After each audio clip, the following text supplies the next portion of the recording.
What's up, guys? We are back to look at another draft prospect. Today will be a defensive end, defensive player, George Karloftis, 6'4", 275 out of Purdue.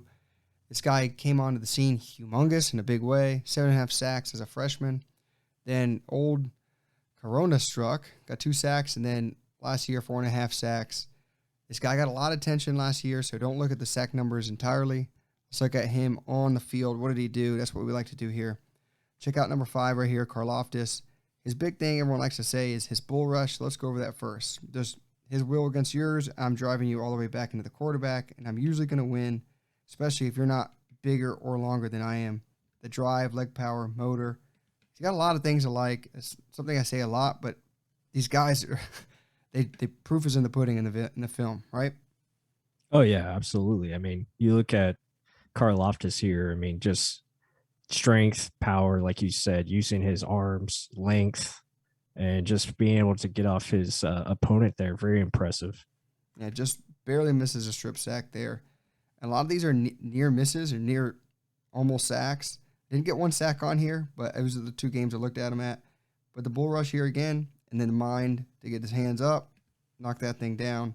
I mean, he's got a lot of smarts, quickness, power, and just great block shedding ability. That's something I saw too in the tape. And then more here, poor guy. This guy just didn't have a good day against Karloftis. Bull rush in the face. So that bull rush is something that people talk about a lot. He does have it. It's in the film.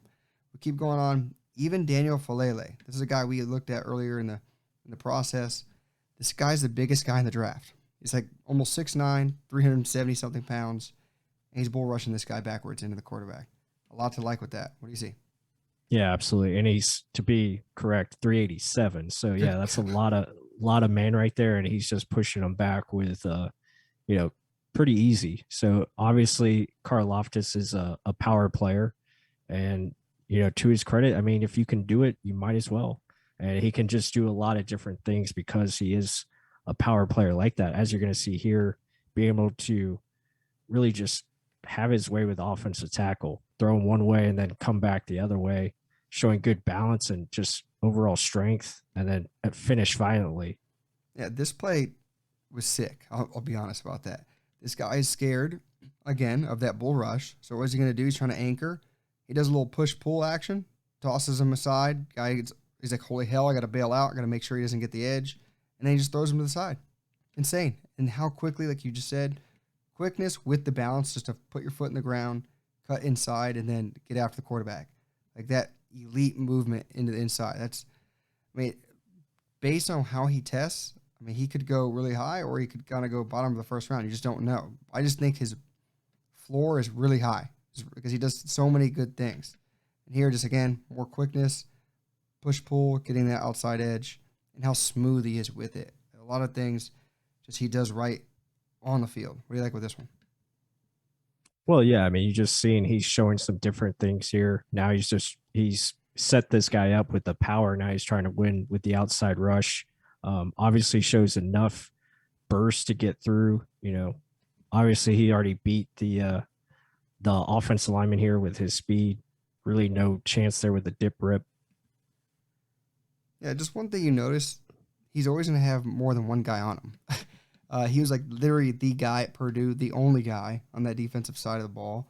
So they're usually putting more than just one man over him.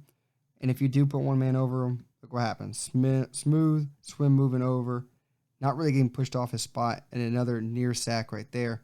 Guy just steps up at the last second.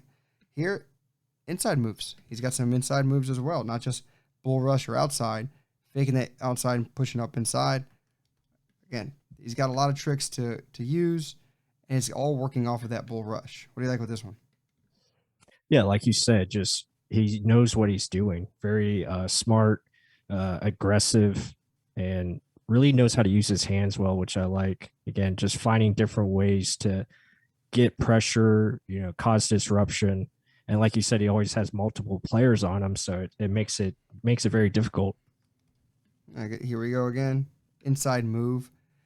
I would like it for him to get a little bit lower with this. He's a little high. You can see his helmet level right there. Guy's kind of pushing him up in the air. If he stays low, maybe he can get a little bit more drive through there, like how he does with his bull rushes. But I mean, either way, he's trying out almost every little thing. There's something we talked about with David Ajabo. I mean, he just tried so many things to showcase what he has. And Karloftis has a lot. And I don't know, is it the stigma of, oh, he played for Purdue, didn't really get big numbers. But then you look at this, like I just said, he's triple teamed here. You have Daniel Falele over top of him. You have an extra tackle over top of him and a tight end.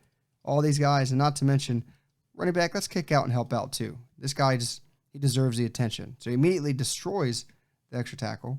Tight end, we're going to walk right through you. And running back's giving a piss poor effort to try and block, but he's there. Motor is there. Plus, tell me about this one.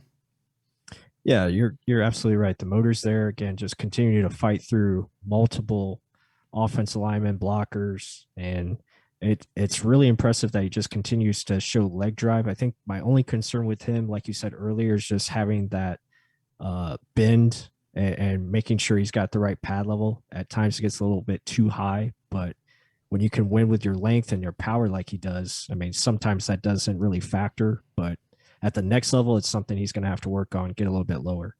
And this is just showcasing, this is where I see, okay, Daniel Falele is extremely long, powerful, way bigger than anyone he's ever going to face.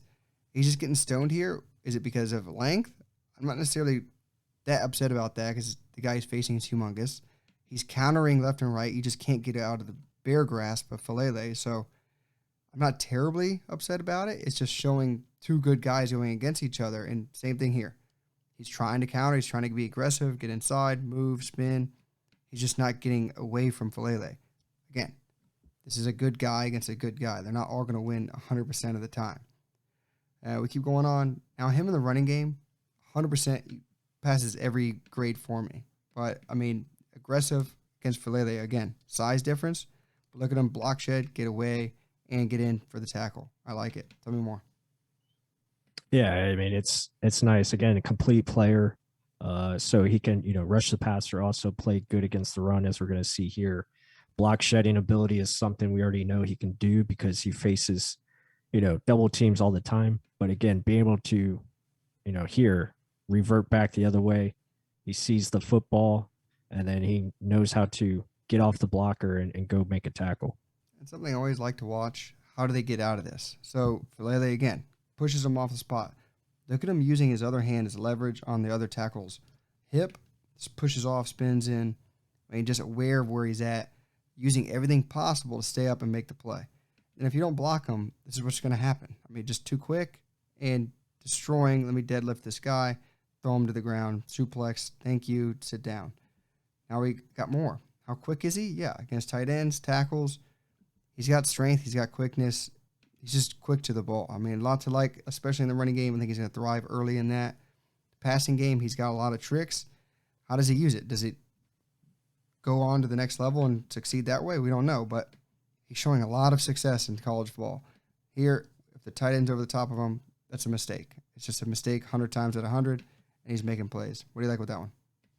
Yeah, it's definitely a mistake. You don't want to put a tight end on him because he's just going to, win like he shows there. Just very impressive player. And I think with George Karlaftis, just, complete football player that can make plays in the run game and the pass game. Still some things he's got to work on. But as an overall talent, I think you got to like it a lot. And he looks like a first-round pick for sure. And we'll see as the NFL draft comes up.